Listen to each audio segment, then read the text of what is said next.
ಅಕ್ಕ ಇವತ್ತು ಬೊಂಬಾಟ್ ಬಾಡೂಟದಲ್ಲಿ Mandya special Bannur mutton biryani ಹೆಂಗ್ ಮಾಡೋದು ಅಂತ ರಂಗೇಗೌಡ ತೋರ್ಸ್ಕೊತಾವ್ರೆ. ಬನ್ನಿ ನೋಡಮ್ಮ.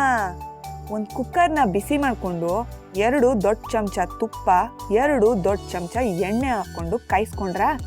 ಆಮೇಲೆ ಅದಕ್ಕೆ 2 ರಿಂದ 3 ಮರಾಠಿ ಮೊಗ್ಗು, 1 ಸ್ಟಾರ್ ಅನೈಸು ಅದೇ ಚಕ್ರದ ಹೂವು, 3 ರಿಂದ 4 ಪೀಸ್ ಚಕ್ಕೆ, 3 ರಿಂದ 4 ಏಲಕ್ಕಿ, 4 ರಿಂದ 5 ಲವಂಗ, ಸ್ವಲ್ಪ ಕಲ್ಲುವ, 2 ಪಲಾವ್ ಎಲೆ, 1 ಟೇಬಲ್ ಸ್ಪೂನ್ ಅಷ್ಟು ಕಸೂರಿ ಮೇಥಿ, ಸ್ವಲ್ಪ ಕರಿಬೇವು ಎಲೆ, ಇದನ್ನೆಲ್ಲ ಹಾಕೊಂಡು ಚೆನ್ನಾಗಿ ಫ್ರೈ ಮಾಡ್ಕೊಂಡ್ರ.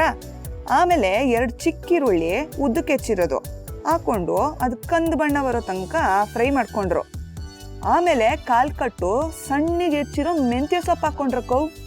ಆಮೇಲೆ ಖಾರಕ್ಕೆ ಎಷ್ಟು ಬೇಕೋ ಅಷ್ಟು ಜಜ್ಜಿರೋ ಹಸಿಮೆಣಸಿನ್ಕಾಯಿ ಹಾಕ್ಕೊಂಡು 1 ದೊಡ್ಡ ಚಮಚ ಶುಂಠಿ ಬೆಳ್ಳುಳ್ಳಿ ಪೇಸ್ಟ್ ಹಾಕೊಂಡು ಇನ್ನೊಂಚೂರು ತಿಳಿ ಕಂದು ಬಣ್ಣ ಬರೋ ತನಕ ಫ್ರೈ ಮಾಡ್ಕೊಂಡ್ರ. ಆಮೇಲೆ ಸಣ್ಣಗೆ ಹೆಚ್ಚಿರೋ 1 ದೊಡ್ಡ ಟೊಮೆಟೊ ಹಾಕೊಂಡ್ರು. ರುಚಿಗೆ ಎಷ್ಟು ಬೇಕೋ ಅಷ್ಟು ಉಪ್ಪು ಹಾಕೊಂಡ್ರು. ಆಮೇಲೆ ಇನ್ನೊಂಚೂರು ಫ್ರೈ ಮಾಡಿದ್ರ.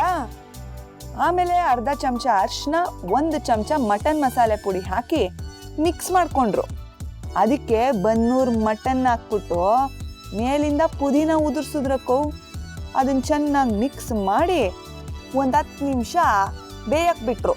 ಅದು ಅರ್ಧದಷ್ಟು ಬೇಯ್ತಿದ್ದಂಗೆ ಬುಲೆಟ್ ರೈಸು ಅಂದರೆ ಕೋಲಂ ರೈಸು 30 ನಿಮಿಷ ಆಲ್ರೆಡಿ ನೆನೆಸಿಟ್ಕೊಂಡಿದ್ರಂತೆ. ಅದನ್ನ ಹಾಕೊಂಡು 1 ಕಪ್ಪು ಕೊತ್ತಂಬರಿ ಹಾಕೊಂಡು ಜಾಸ್ತಿ ಉರಿನಲ್ಲಿ 2 ಕಪ್ಪು ಬಿಸಿ ನೀರು ಹಾಕೊಂಡ್ರಕ್ಕವು. ಅದನ್ನೆಲ್ಲ ಚೆನ್ನಾಗಿ ಮಿಕ್ಸ್ ಮಾಡಿಕೊಂಡು ಅರ್ಧ ನಿಂಬೆ ಹಣ್ಣಿನ ರಸ ಹಾಕೊಂಡ್ರು ನೋಡು. ಆಮೇಲೆ ಅದನ್ನೆಲ್ಲ ಇನ್ನೊಂದ್ಸತಿ ಮಿಕ್ಸ್ ಮಾಡಿ ಒಂಚೂರು ಕುದಿ ಬರೋವರೆಗೂ ಕಾದು ಮುಚ್ಚಿಟ್ಟು ಒಂದೇ 1 ವಿಸಿಲ್ ಬರೋವಷ್ಟು ಕೂಗ್ಸಿದ್ರು ನೋಡಕ್ಕವು. ಅಟ್ಟೆಯ ಬನ್ನೂರ್ ಮಟನ್ ಬಿರಿಯಾನಿ ರೆಡಿನಕ್ಕವು.